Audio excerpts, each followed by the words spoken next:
আজকে নামাজে যেতে কষ্ট লাগে, মসজিদে যেতে আপনার কষ্ট লাগে, কাল কবরের শাস্তি আপনি সহ্য করতে পারবেন?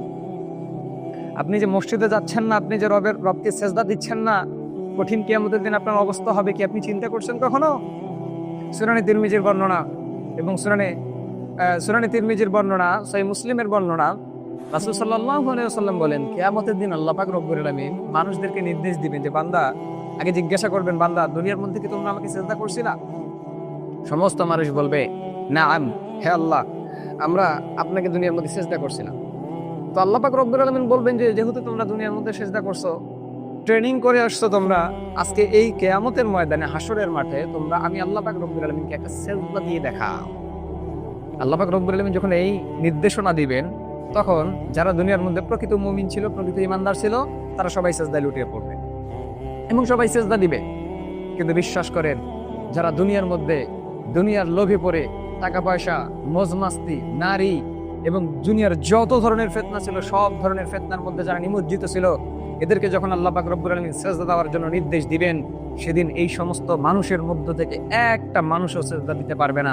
সহিহ মুসলিমের বর্ণনা, এরা যখন সেজদা দিতে যাবে, আল্লাহ পাক এদের এই কমরটাকে তিনি রটের মতো শক্ত করে দিয়ে দিবেন, তিনি লোহার মতো শক্ত করে দিবেন। তারা চাইলেও রুকুতে যাইতে পারবে না, চাইলেও আল্লাহ পাক রব্বুল আলামিনকে সেজদা করতে পারবে না।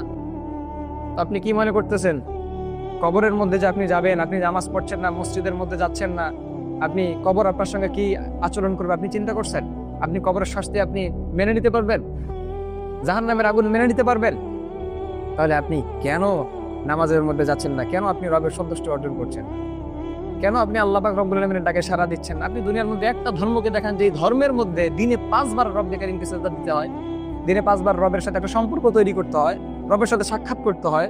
আপনার রব যে আছেন, আপনার রব যে আপনাকে সৃষ্টি করলেন, খলাকাল ইনসান, তিনি যে মানুষকে সৃষ্টি করলেন, মানুষকে সৃষ্টি করার পর বান্দার সাথে একটা সম্পর্ক রাখার জন্য আল্লাহ পাক মানুষকে 5 ওয়াক্ত নামাজ দিলেন।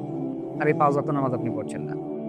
আল্লাহ নবী সাল্লাল্লাহু আলাইহি ওয়াসাল্লাম যদি মুসা আলাইহিস সালামের কথা না শুনে তিনি যদি 5 ওয়াক্তকে 50 ওয়াক্ত নিয়ে আসতেন, আপনি কি করতেন দুনিয়ার মধ্যে? আপনি 5 ওয়াক্তই নামাজ পড়তে পারেন না, আর 50 ওয়াক্ত আপনি কিভাবে আদায় করতেন? তারপরও দেখেন আল্লাহ পাক কত বড় দয়ালু। আপনি 5 ওয়াক্ত পড়ার পরও আল্লাহ পাক রব্বুল আলামিন, আপনি 5 ওয়াক্ত যদি প্রপার ক্যাটাগরিতে আদায় করতে পারেন, এই 5 ওয়াক্তকে আল্লাহ পাক রব্বুল আলামিন 50 ওয়াক্ত নামাজের সওয়াব দিয়ে দিচ্ছেন। সুবহানাল্লাহ। মানে আপনি পড়ছেন 5 ওয়াক্ত, কিন্তু আপনি সওয়াব পাচ্ছেন কত ওয়াক্তের? 50 ওয়াক্তের। পড়লাম 5 ওয়াক্ত, সওয়াব পাচ্ছি 50 ওয়াক্তের। তাহলে এত বড় দয়ালু রবকে পেয়েও আমরা যদি তার সন্তুষ্টি অর্জন করতে না পারি, তার সাথে সম্পর্ক তৈরি করতে না পারি, তাহলে এটা আমাদের গাফিলতি ছাড়া, আমাদের দুর্বলতা ছাড়া আর কিছুই নয়। এজন্য খাস করে রমাদান মাস, রমজান মাস পরিবর্তনের মাস।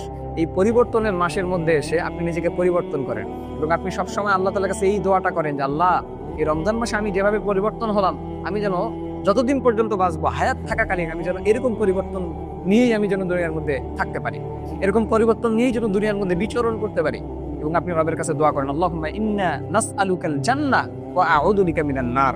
আল্লাহ, আমাকে জান্নাত আমাকে দান করো, আমি আপনার কাছে জান্নাত চাই এবং জাহান্নামের আগুন থেকে আমি পানাহ চাই। রবের কাছে দোয়া করেন সবসময়।